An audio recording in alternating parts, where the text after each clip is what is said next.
probably live a more spiritual life, and you get around them and, man, I don't quite measure up. They walk on water. They don't do nothing wrong. We all got people like, we know people like that. But they do. But in this instance with Peter and Jesus, Jesus has never done it wrong. Imagine how that felt. The pressure of being under Jesus all the time. Right. This was the unrighteous man is now at the feet of a righteous man. Peter realized that. How about old doubting Thomas? He gets a bad rap. He's no different than you and I. He's alive, prove it. We would have said that. Old Mary Magdalene going, well, Jesus is alive. Mary, you're crazy. You back on that? Yeah, okay. Mary went back to her old lifestyle. She lost her mind. I'm not going to believe Jesus is alive till I can see it, feel it. No. That is natural human reaction. But John 20:28. And Thomas answered and said to him, my Lord and my God. After the resurrection. You say big deal. Everybody talks good about their friends. That's true. If you're really good friends, you'll defend them, won't you? Yeah. Even if they've done wrong, you'll defend them. We do that. We unjustly justify the wrongdoing of some of our friends. Just because they're our friends and we want to save face. We want to remain friends with them, no matter what it costs them, lying or not. So, okay, we'll give Jesus that. Maybe those are just friends that are a little biased. Let's move, okay? How about the testimony of Jesus' foes? We just talked about his friends. How about the testimony of his foes? What can they say about his character and conduct? Well, let's start with old Judas. Judas Iscariot, Matthew 27:4 said this about Jesus. I have sinned in that I have betrayed innocent blood. And they say, what is that to us? You need to see to that. You know what that means? The Pharisees never even tried to deny Jesus' innocence. They just told Judas, you need to deal with it. They never said one time, no, he wasn't innocent. They said, well, if he is innocent, that's on you. So even now, the very man who betrayed Jesus is saying, you have never done anything wrong. I betrayed him because I'm greedy. I betrayed Jesus for money, not because he's ever sinned or deserves death. How about old Pontius Pilate? Then said Pilate to the chief priests and the people, I find no fault in this man. I have examined him before you. You have found no fault in this man. Touching those things thereof you accuse him. How about Pontius Pilate's wife, who God gave her a dream and said, don't touch him. He's an innocent man. Matthew 27:19, and when he was set down on the judgment seat, his wife said unto Pontius Pilate, saying, have nothing to do with this just man. His executioner, Luke 23:47. Now when the centurion saw what was done to Jesus, he glorified God, saying, certainly this was a righteous man. These are people that have betrayed, sentenced, and carried out Jesus' execution are now saying, whoa, what have we done and who have we killed?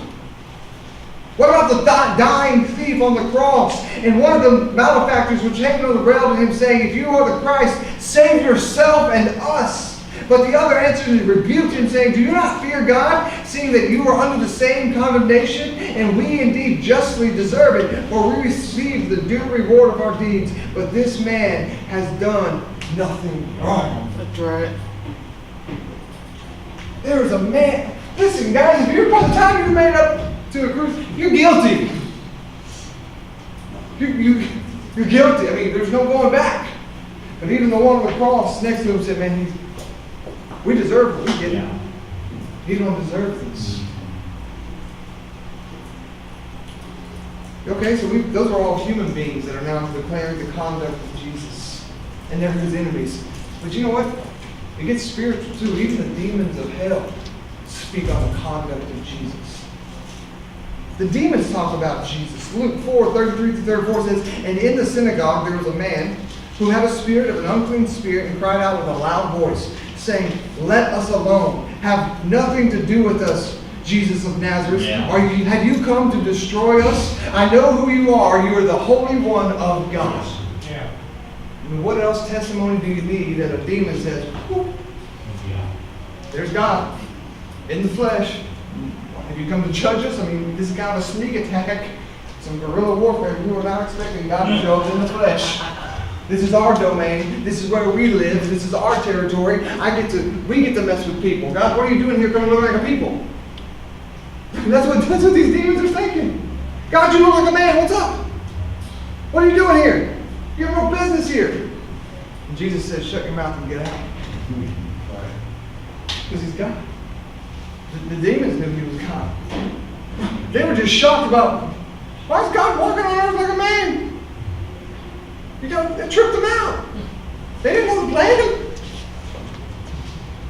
When we read the Bible, we make it so distant. Just let your imagination roll. Jesus pops in the church as a demon going, "Oh crap, you don't notice me. You don't notice me. Don't say nothing." But the demons recognized Jesus for who he was. The flesh didn't hide who Jesus was to the demons. They saw God. When they looked at Jesus, they saw God. And guess what, guys? All those things I just read, Pontius and Judas and demons and all those other things, the centurion, those are not words of friends. Those were words of foes. Those were words of enemies, of people who wanted to see him killed, crucified, murdered, maimed, and destroyed. And those are what they said about Jesus. Because here's the truth. We're about to close. We serve a sinless Savior. I need you to grasp that. Who always glorified God in his character, in his conduct, and lastly, we're done. Jesus always glorified God in his claims. In what he said. Verses 1 through 3 of our verse, and in verse 2, Jesus says, "You've given me the authority." The word authority there means power. I have the power. Is not the goal for most human beings the pursuit of what? Power. In charge, the boss. Because if you've got the power, you've got the money, you've got the control, you've got everything else. We do it in our homes as husbands. I have to be above I have to have the power over my wife and kids. I have to be dominant. Authority and power is a godly thing unless it's not. Unless it's misused, misappropriated. Check this out. You know what kind of authority does Jesus have? This is hardcore right here.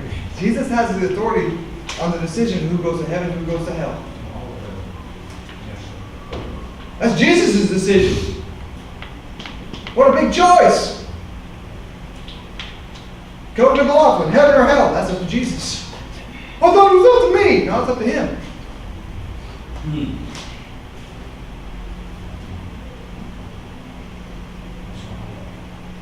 The answer to the question is now that you know that, what's your response? Because one of these days he's going to say, you've been told, you sat in church, I called, and you refused the answer. I called, and you refused the answer. I've called, and you refused the answer. Now it is my choice to refuse you. That is what it is. I have called, and you have refused. And when you die, you'll be the one calling, and Jesus will be the one refusing. I have called, and you have not answered. So Jesus, life and death, heaven and hell are all. What he's saying is this: the Father's granted me all authority, all power over life, death, heaven, hell. I hold it. I will it. Sadly, our world believes you just got to be good. You go to heaven. That's not what Jesus said. Our world believes that all religions are just different roads to the same place. That's not what Jesus said. No, sir. Here, Jesus makes a bold claim, and you must either accept it or reject it. It is either true or false. And man, you guys think, man, what is this salvation message? No, this is the Jesus message. I wanted us to get our sin. I wanted to redirect our attention to Jesus. Who He is, who He's always been, who He was, and who He is. For this church to be of any impact, we have to be centered on Jesus. For your life to be satisfied or have any impact, it's got to be centered around Jesus. John 14:6, Jesus says, I am the way, the truth, and the life. No man can come into my Father but by me. We beheld His glory. As sinful as you are and I am, and as holy as God is, why does it surprise us so much that there's only one way? Think about all the junk you've pulled. The crud you've done, the junk I've done, and how holy and righteous God is. And it shocks you that you know what should amaze you? That there's any way at all. Not that there's just one way. What a jerk God. No, a jerk God would say, you're not coming at all. Right. A just God could say, you're not coming at all. A holy God could say, it's going to be me, the Holy Spirit, and the Trinity for the remainder of time. And He would be just and holy in doing so. But He has allowed one way and one way only. And so we find that one way and go, oh, God's not fair. What's fair is we get to go at all. Yeah. We have a chance and a hope for eternal life. Let me close with this story. There was once a farmer who had built an amazing barn. And one day that farm burned down to the ground. He walked through the debris the very next day, shaking his head in disgust. For in a moment he had lost everything. He looked from stall to stall at the charred remains of his stock, most of which clearly died trying to escape the fire. The farmer was heartbroken, yet felt guilty. Then the farmer stumbled upon a mother hen, who strangely was still sitting on her nest. She hadn't even tried to escape, and probably could have flown right out of the barn. He looked at the charred body and he kicked it over, and out ran from her those little baby chicks from underneath her. See, this mother hen had taken the full force of that fire in order to save them. That story illustrates that when Jesus died on the cross, He took the full force of God's fiery wrath. He suffered hell for you, for me. He took the heat for us so that you and I could run free. This is to the glory of God. That is how the cross is the glory of God. Jesus absorbed God's wrath, judgment, anger, so that once it was over, you and I could run free. That is why Jesus does not want you living chained up lives. Why are you not running free for Jesus Christ and enjoy your life? Live, remember, go home today. It's not about a long life, it's about a full life. Be thankful for what you have been given. Be thankful for what you have, and be thankful for what God one of these days will give.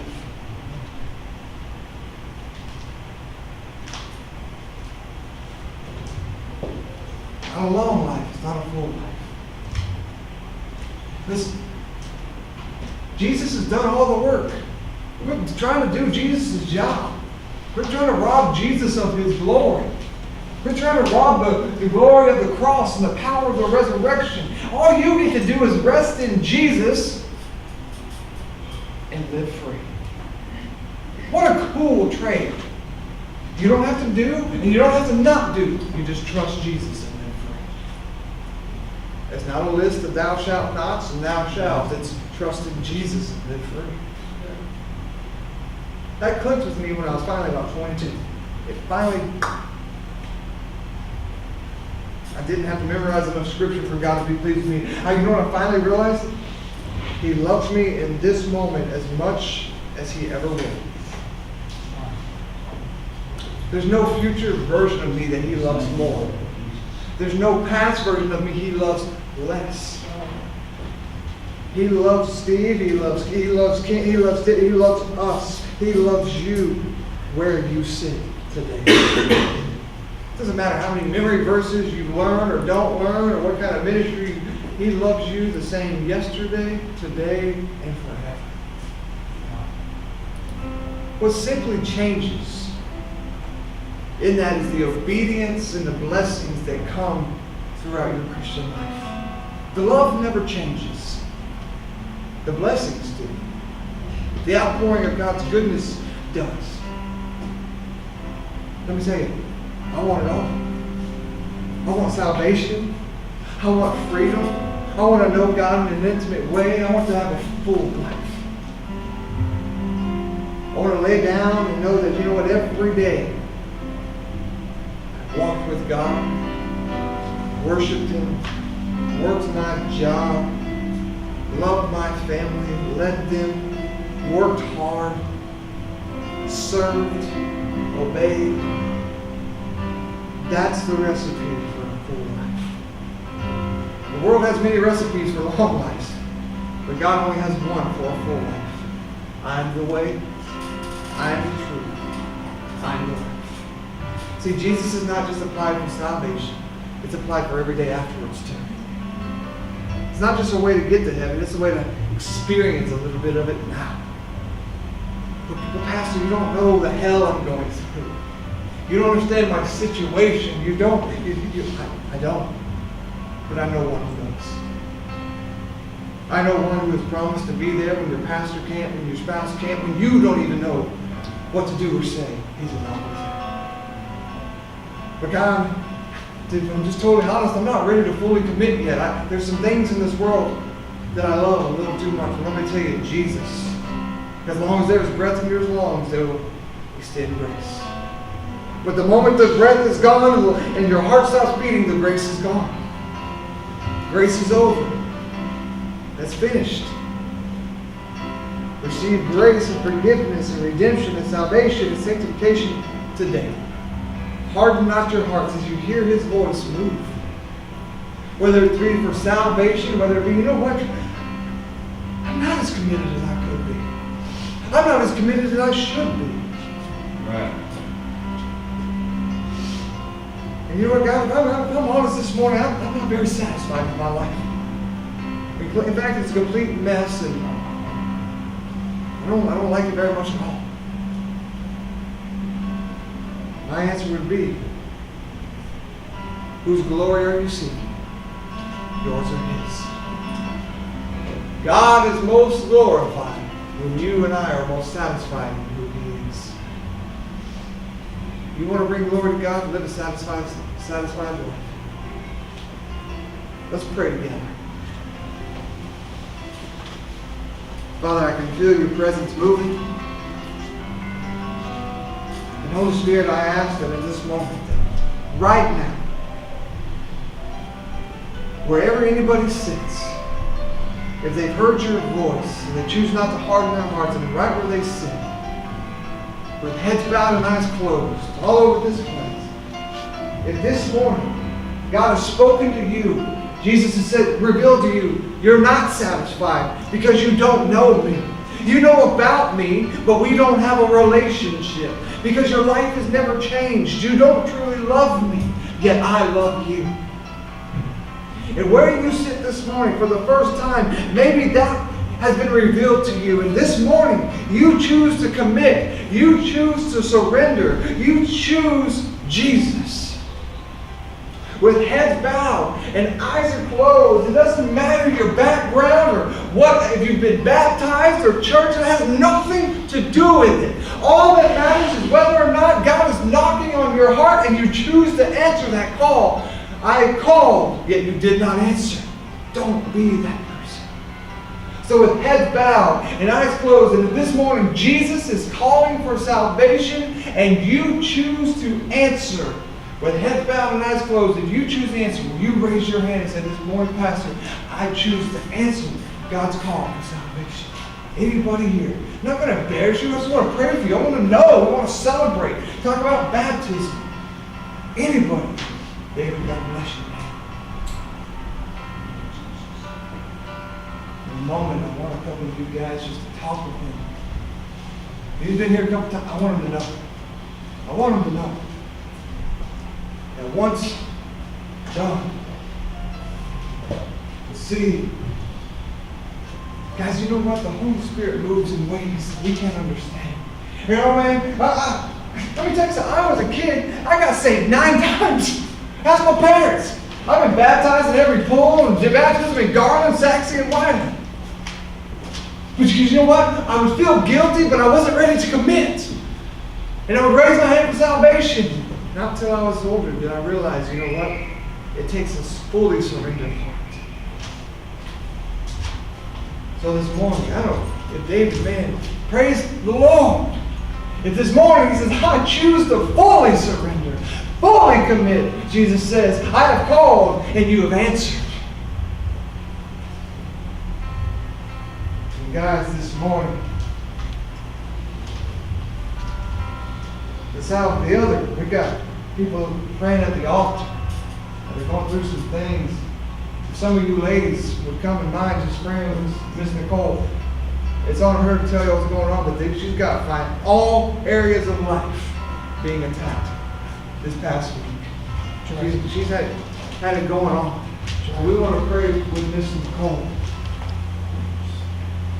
Guys, we want to pray over Ken and his health and what's been going on. And don't forget my mom. And over Anna, some things that are going on with Stephen and some things they need to get handled. See, guys, we see these people and we think all's good in their lives, and it's, you know what, for most people it's not. They got junk they're going home to, people they're going home to, messes and things that are on fire, things that are destroyed. And God says, you know what? Today can be the day that changes. That's right. I choose you, do you choose me?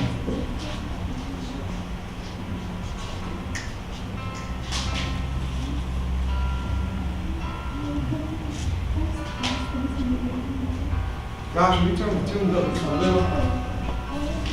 The next few minutes is for you. You can go home. You can pray. It's good.